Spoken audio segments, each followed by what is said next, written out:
तर पूजा खेडकरच्या आईचा आणखी एक प्रताप समोर आलाय।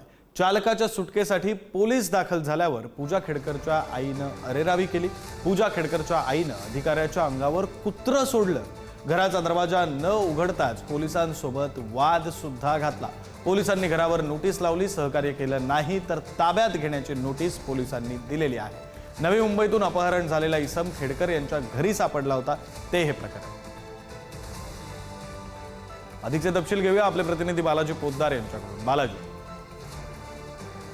गुरु, आपल्याला माहित आहे की पूजा खेडकर वादग्रस्त IAS निलंबित अधिकारी आहे आणि ते सगळे कुटुंबीय जे आहेत ते अतिशय वादग्रस्त आहेत। त्यांचाच हा पराक्रम जो आहे तो समोर आलेला आहे। नवी मुंबईमध्ये एक अपघात झाला होता कंटेनरचा आणि पूजा खेडकर यांच्या आईच्या कारचा।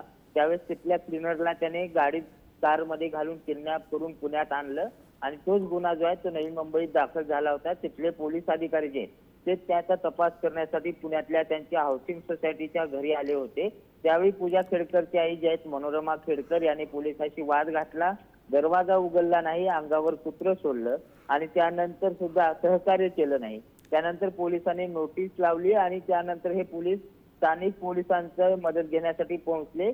तेवढ्या वेळामध्ये जे आरोपी होते ज्याने किडनॅप केलं ते दोन्ही आरोपी पळून लावल्याचा आरोप नवी मुंबईच्या पोलीस अधिकाऱ्यांनी केलेला आहे। त्या विरोधामध्ये चतुर्संगी पोलीस स्टेशनमध्ये आता मनोरमा खेडकर यांच्यावर गुन्हा दाखल करण्यात आलाय। सरकारी कामात अडथळा आणणे, त्याचबरोबर आरोपींना पळून लावण्यासाठी मदत करणे असे गंभीर गुन्हे जे आहेत ते यामध्ये दाखल करण्यात आलेले आहेत। आता पुढील तपास पोलीस करतायत। मात्र जी नोटीस लावली ती सुद्धा पूजा खेडकरच्या कुटुंबियाने फाडली असल्याचं आता आपल्याला पाहायला मिळते। त्यामुळे आता यात काय कारवाई होते ते पाहणं महत्त्वाचं आहे। मात्र अगोदरच पूर्ण वादाच्या भोवऱ्यात असणाऱ्या या कुटुंबियावर आणखी एक गुन्हा जो आहे तो मनोरमा खेडकर यांच्यावर दाखल झालाय। धन्यवाद बालाजी या सगळ्या तपशिलांसाठी।